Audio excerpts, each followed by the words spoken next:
There have been so many moments in the last year when I've thought about what it would feel like just to stand here, to be looking out at a gathering of 4,000 men and women, quite literally from around the world. I can tell you it feels very special. As we sent out the first invitations, we felt like we were literally lighting the beacons and calling to men and women of courage and integrity to come and join us, to come and work with us, to rebuild the very foundations of our civilization. Good morning, can you hear me? Kate, you are actually live in the hall. We can hear you. Yeah, and we can hear you too. Whoa. Good morning. Good morning. Now you are all party to the backstage conversations as well. What a treat. As we sounded the alarm, we wondered who would answer the call, knowing that those of you who would come would be those who have lived with truth and courage, with a vision to build a better world.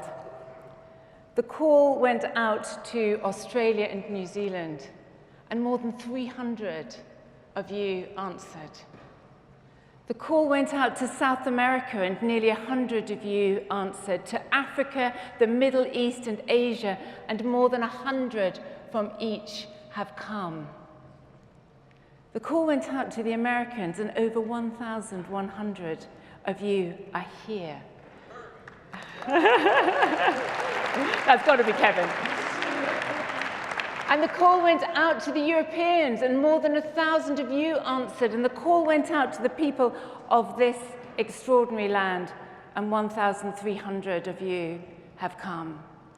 From 96 countries, from the East, the West, the North, and the South, from hundreds of professions and across every sector and walk of life, you have come. And why did we call? Why did we call? Why are we gathering? And why have you come from the nations of the world? Because those of us who love our nations and who love the principles and values on which it is founded know that there is something that is wrong. We know that the narratives and the stories that we are telling ourselves about who we are and about our future is damaging us.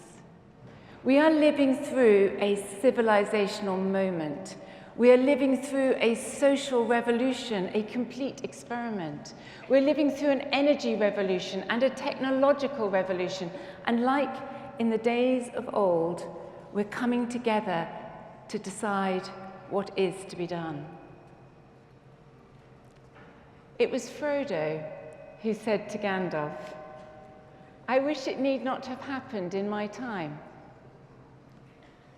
So do I, said Gandalf, and so do all who live to see such times. But that is not for them to decide. All we have to decide is what to do with the times that we are given. So although there is something wrong, although there's something that needs course correcting, we do not gather in a declinist, permacrisis, polycrisis spirit. We are gathering to decide what to do with the time that we have been given. We're gathering knowing that there is a better story and that the foundations of our civilization are good and solid and worth defending. We're gathering knowing that there is a pathway up and towards a pro-human, hope-filled, optimistic vision of our world.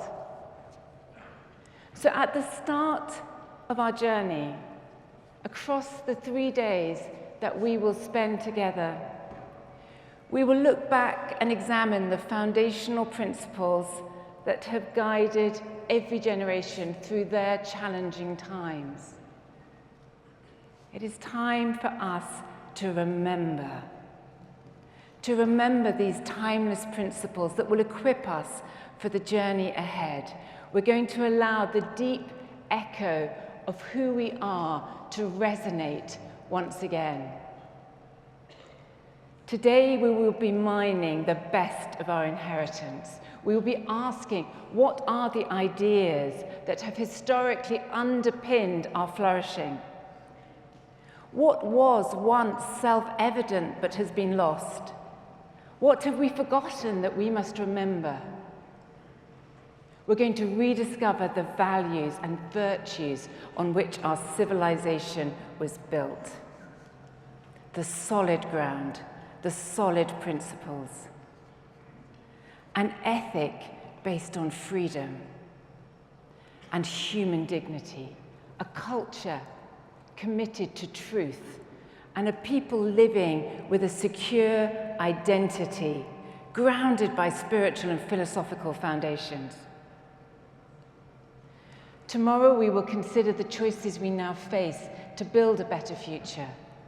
We can choose to follow a narrative of decline, but we will end up fulfilling it. Or we can choose a pro-human, optimistic, hope-filled vision. And where our eyes look, our feet will walk, and we will build. And on the final day, we will bring out the builders, those who are showing us the best of who we are and how we can be those who create the solutions to today's challenges rather than complain about the status quo. We're going to stand at the crossroads and look and ask for the ancient paths where the good way is and walk in it. Many of you have spoken to us about what it has felt like out there over the last few years. And there's a poet who once wrote, "Through the eyes of men, it seems there's so much that we've lost. As we look down the road where all the prodigals have walked one by one, the enemy has whispered lies and led them off as slaves." And it was Marx who believed that by stealing a nation's history, you could steal that nation. At ARC, we believe it is time to claim back what has been stolen.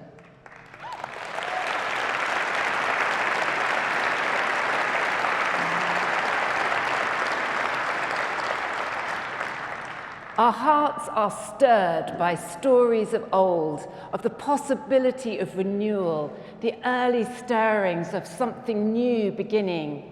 We've heard of deeds of old, and there is a longing that the same would happen once again in our day. We want these days together to be renewing and refreshing, that we would leave confident in who we are, confident in our foundations, and ready to build courageously. We profoundly believe that the men and women gathered here will be those who rebuild the ancient ruins and restore the places long devastated, and that as we come together, we will strengthen one another for the task ahead. To end by drawing once again on Tolkien's inspiration. It was Gandalf speaking to King Theoden who said, "Perhaps your hands would remember their old strength better if they grasped your sword." It's time to remember, it's time to stand tall, and it's time to rebuild. Welcome aboard the Ark.